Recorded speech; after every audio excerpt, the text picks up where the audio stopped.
Imaginez des femmes qui envoient des lettres d'amour enflammées à Ted Bundy, l'un des tueurs en série les plus notoires de l'histoire. Ou encore une autre qui épouse Richard Ramirez, le Night Stalker, malgré ses crimes atroces. Ces histoires choquantes ne sont pas des cas isolés. Ce ne sont pas de simples épiphénomènes dérisoires ou anecdotiques. Ils nous en apprennent beaucoup sur la psychologie de l'attraction. Michel Fourniret, tristement célèbre pour ses actes horribles, a également eu une femme qui le soutenait même après ses condamnations. Pourquoi ces femmes fantasment-elles sur des individus aussi effroyables que les serial killers?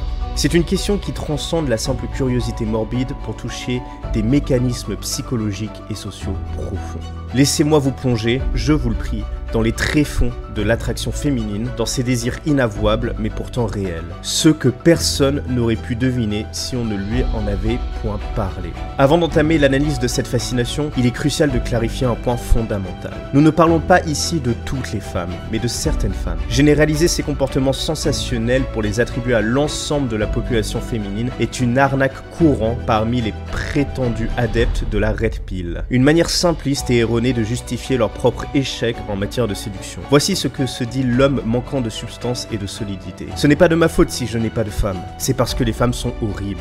On va donc parler d'une niche de femmes. Le concept de niche de femmes, c'est un concept très important.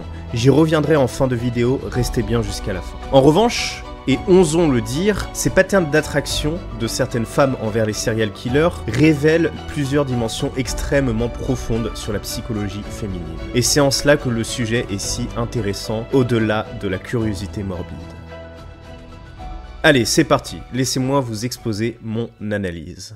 La psychologie féminine et l'attrait pour les hommes dominants. Plongeons au cœur de la psychologie féminine façonnée par des millions d'années d'évolution. L'attrait pour les hommes dominants n'est pas une simple préférence, mais un ancrage profond dans notre inconscient collectif. Les femmes, par instinct millénaire, sont attirées par ceux qui démontrent des qualités de leadership, de courage, de protection. Ces traits, perçus comme des indicateurs de sécurité et de stabilité, sont essentiels pour la survie et le bien-être de la progéniture. Imaginez une époque où les dangers étaient omniprésents, où la force et la bravoure étaient les garants de la survie. Cet héritage évolutif persiste encore aujourd'hui. Les études en psychologie évolutionniste révèlent que les femmes recherchent inconsciemment ces caractéristiques, car elles promettent une forme de protection et de continuité génétique. Vous savez, l'amour provient avant tout des hormones et de leur capacité à berner notre cerveau, notre rationalité. Je vous invite à consulter ma vidéo « Qu'est-ce que l'amour ?» pour approfondir le sujet. Par ailleurs, d'un point de vue biologique, l'attrait est régi par un cocktail neurotransmetteur. La dopamine, la noradrénaline et la sérotonine sont les artisans de cette symphonie chimique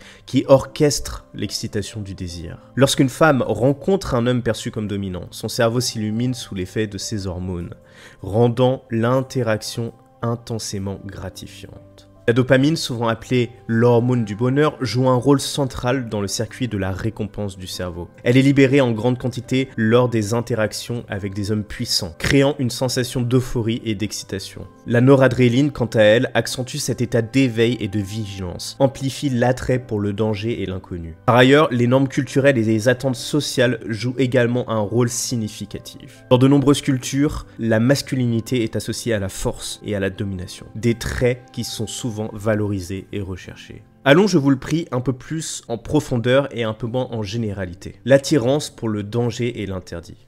Le frisson de l'interdit.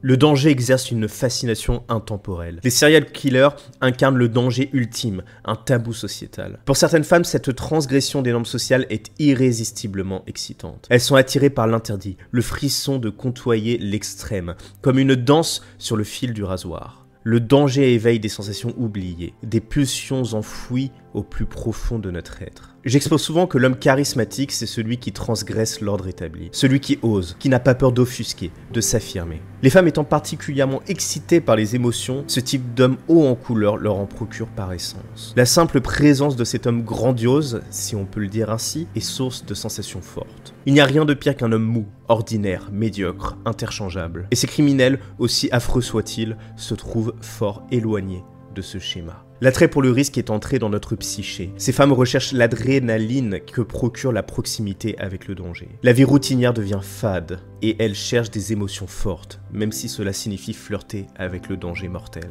Le cerveau, en présence de danger, libère la fameuse noradrénaline qui augmente l'excitation et l'attention. Ainsi, la déviance de la relation devient elle-même une source d'excitation. Parlons désormais du pouvoir et du contrôle, la domination incarnée. Les serial killers représentent une forme extrême de pouvoir et de contrôle. Dans un monde où beaucoup se sentent impuissants, l'aura de domination que ces individus dégagent peut être perçue comme fascinante. Ils incarnent une force brute, une domination sans faille. Ce pouvoir est souvent interprété, ou plutôt ressenti, comme un signe de protection et de sécurité, attirant ainsi des femmes en quête de cela dans un monde imprévisible. On doit aussi parler d'un truc qui ne plaira pas au féminisme, mais j'en ai rien à foutre. Je suis là pour parler de la réalité telle qu'elle est, l'attrait pour le prédateur. Il existe un instinct primal d'attirance pour le prédateur. Un mélange d'admiration et de terreur. Pour certaines, être choisi par un prédateur symbolise une forme de validation extrême. Elles deviennent les objets de désir de l'homme le plus dangereux, ce qui nourrit leur ego, la manipulation et le charisme de ces tueurs. La manipulation et le charisme de ces tueurs, comme Ted Bundy, ajoutent à leur attrait en créant une illusion de puissance et de mystère. Ces hommes exercent une fascination semblable à celle des abysses, où l'obscurité et la profondeur attirent l'esprit humain avec une curiosité irrésistible. Tel un papillon de nuit irrémédiablement attiré par la flamme, ces femmes trouvent dans ces figures sombres et menaçantes une lumière perverse qui éclaire leurs désirs les plus enfouis. La puissance brute et la menace latente incarnée par ces prédateurs deviennent des phares dans la nuit, guident les âmes en quête de frissons interdits et de passions dévorantes. Parlons d'un autre phénomène bien connu, celle de l'illusion du sauveur. Le fantasme de la rédemption. Nombre de ces femmes croient pouvoir sauver le tueur. C'est le syndrome du sauveur. La croyance naïve et romantique qu'elles peuvent changer un homme profondément brisé et dangereux. Elles s'imaginent comme des héroïnes capables de rédemption. Cette dynamique est souvent ancrée dans un besoin de validation personnelle et dans la croyance que leur amour peut transformer même les individus les plus endurcis. Dans certaines cultures, la féminité est mesurée par la capacité d'une femme à attirer l'attention d'un homme et à le convaincre de s'engager. Ces femmes, telles des guérisseuses des âmes tourmentées, se voient comme les artisans d'une réhabilitation impossible, espérant que leur amour pur et inconditionnel suffira à effacer les ténèbres qui habitent ces hommes. Le mythe du bad boy, celui qui cache un cœur tendre sous une carapace de dureté, alimente cette illusion. Elle se jette dans cette quête de rédemption avec l'ardeur d'une chevalière en croisade, cherchant à conquérir non pas des terres, mais des cœurs perdus, espérant qu'un jour, leur amour sera la clé qui ouvrira les portes de la lumière pour ces âmes obscures. Il y a une sorte de quête de singularité. Être celle qui transforme un monstre en homme devient une quête de singularité. Elles veulent être exceptionnelles, uniques dans la vie de cet homme hors norme. Cela leur donne un sentiment de puissance et d'importance. Elles se voient comme les élus, celles qui, par leur seule présence, parviendront à dompter la bête et à faire émerger l'humain. Cette quête de transformation est une manière pour elles de se hisser au-dessus de la banalité de la vie quotidienne, de se distinguer de la masse des autres femmes. Dans cette quête désespérée de singularité, elles recherchent une reconnaissance ultime, une validation absolue de leur propre valeur. Leur amour devient alors une arme de rédemption, un outil de transformation, et elles se parent des atours de la bienfaitrice ultime, celle qui, par son dévouement et son sacrifice, saura arracher l'âme damnée des griffes de la noirceur. Parlons un peu des stratégies de séduction des serial killers, avec leur charisme malsain. Les serial killers présentent souvent un charisme particulier. Ils savent manipuler, séduire et charmer leurs victimes. Leur intelligence et leur ruse attirent les femmes qui sont sensibles à cette forme de séduction perverse. Ils jouent avec les émotions, créent des illusions de compréhension et de connexion profonde. Les femmes tombent sous le charme de ces illusions, croyant avoir trouvé un esprit complexe et torturé qu'elles seules peuvent comprendre. Les femmes tombent sous le charme de ces illusions, croyant avoir trouvé un esprit complexe et torturé. Ces prédateurs sociaux excellent dans l'art de la tromperie et de la manipulation émotionnelle. Ils possèdent une capacité innée à lire les désirs et les vulnérabilités de leurs victimes, utilisant ces informations pour tisser des toiles de mensonges et d'illusions. Leur charisme glacial, souvent accompagné d'une intelligence perverse, leur permet de se présenter comme des hommes mystérieux et captivants, des énigmes humaines à résoudre. Ils exercent une forme de contrôle mental et émotionnel où chaque geste, chaque parole est minutieusement calculé pour séduire et et ensorcelées. Et une partie non négligeable des femmes adore cela malgré elles, inconsciemment, car cela leur procure de grandes émotions.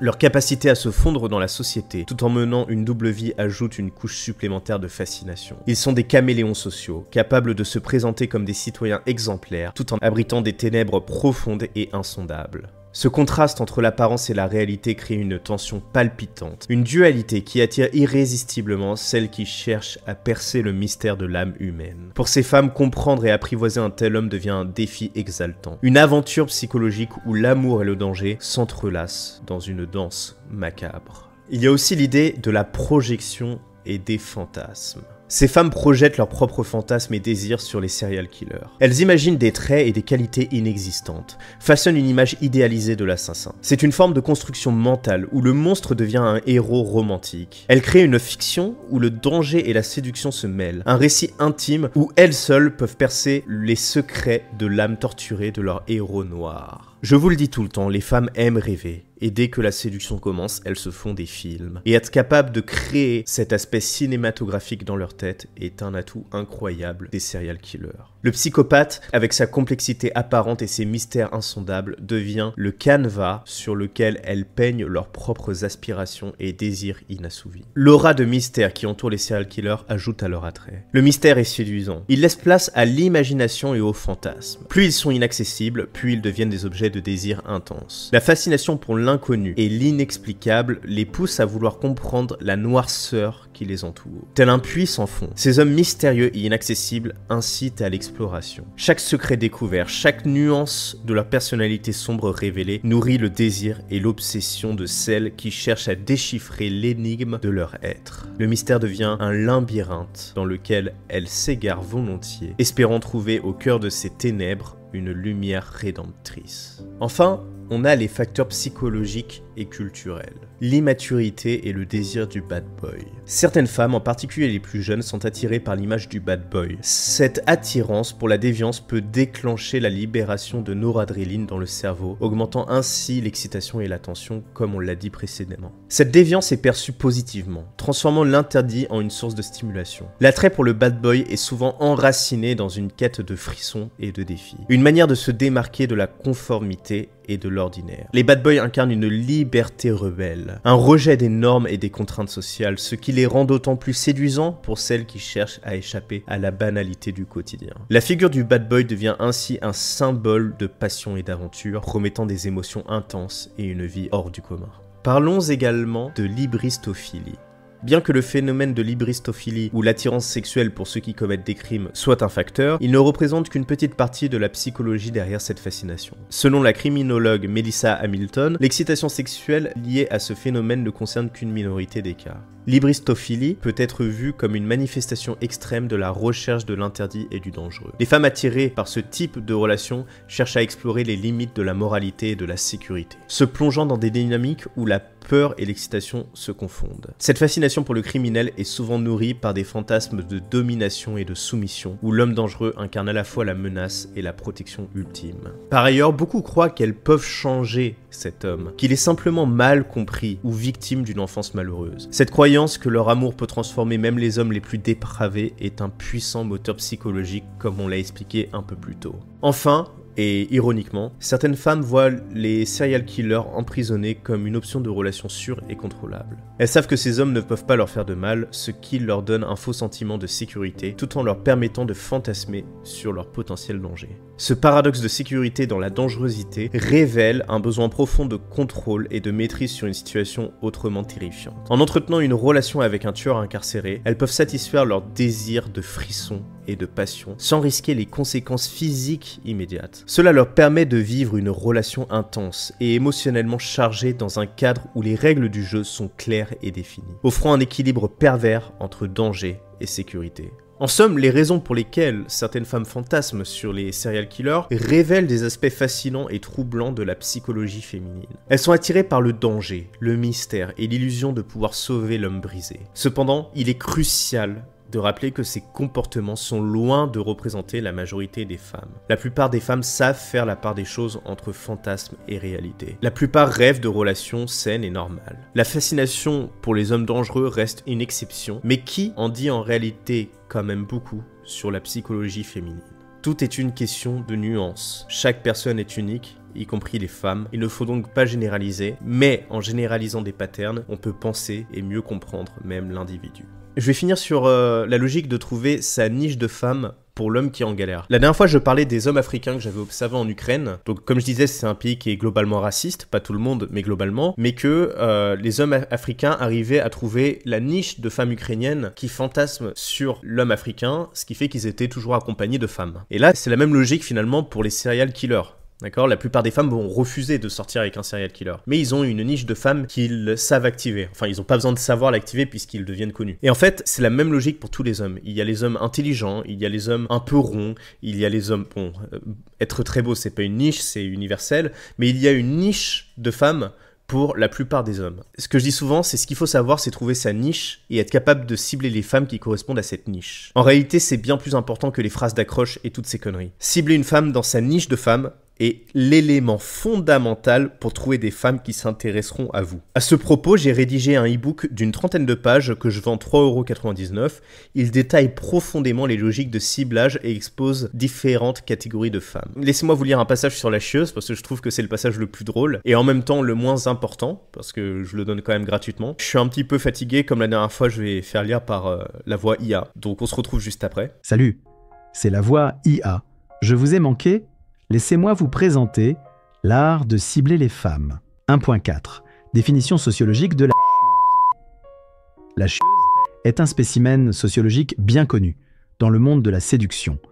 Un paradoxe ambulant d'exigences élevées et de contributions dérisoires. Elle se distingue par une attitude constamment insatisfaite, où chaque geste, chaque mot, chaque attention est scruté à la loupe et rarement jugée à la hauteur de ses attentes. En somme, elle est très exigeante mais n'apporte rien en retour. Imaginez un puits sans fond d'attente démesuré, où votre énergie, votre temps et votre patience sont aspirés sans jamais voir la moindre once de gratitude ou de réciprocité. La chieuse se positionne comme le centre de l'univers, persuadée que tout lui est dû simplement parce qu'elle existe. Elle est experte dans l'art de la critique, capable de transformer même les gestes les plus bienveillants en source de mécontentement. Dans la jungle des relations, la chieuse est le prédateur déguisé en proie. Elle s'habille d'une aura de sophistication et de standards élevés. Mais c'est une façade qui masque une profonde insécurité et un besoin incessant de validation. Elle n'apporte rien de substantiel à la relation, ni soutien émotionnel, ni encouragement, ni véritable affection. Ce qu'elle offre, c'est un perpétuel défi à votre patience et à votre estime de soi. Dans ces interactions, la chieuse se contente de recevoir sans jamais donner. Elle se complaît dans une dynamique où elle est la reine sur son trône, attendant que les autres se plient en quatre pour la satisfaire. Elle est une illusion, un mirage de perfection qui, une fois atteint, se révèle être une source infinie de frustration et de déception. Pour le séducteur avisé, identifier une chieuse dès les premières interactions est crucial. Les signes sont souvent là. Critiques incessantes, satisfaction insaisissable et une incapacité à apprécier les efforts déployés. L'énergie dépensée pour tenter de me satisfaire une chieuse est mieux investie ailleurs, auprès de celles qui comprennent la valeur de l'échange mutuel et de l'appréciation sincère. En conclusion, la chieuse est le stéréotype de la personne qui demande énormément, mais n'offre rien en retour. Elle est un rappel constant que, dans le jeu de la séduction, il est essentiel de reconnaître les signes d'une relation unilatérale et de savoir quand couper les pertes. L'effort de séduire ne devrait jamais se transformer en une quête sans fin pour satisfaire l'insatiable. Je suis heureux que vous m'ayez écouté. Voilà, j'espère que vous avez apprécié ce petit passage. Pourquoi je le vends 3,99 €? Écoutez, c'est une façon de soutenir le travail que je fais. J'essaie de vous apporter un maximum de valeur gratuitement. Si vous voulez me donner de la force et que le sujet vous intéresse, n'hésitez pas à vous le procurer. Je suis persuadé qu'il vous sera utile si le sujet vous intéresse. N'oubliez pas que vous pouvez aussi m'appeler gratuitement avec le lien en description pour me faire part de vos problèmes d'ordre relationnel. Bref, c'était les Chroniques du Lion. À la prochaine.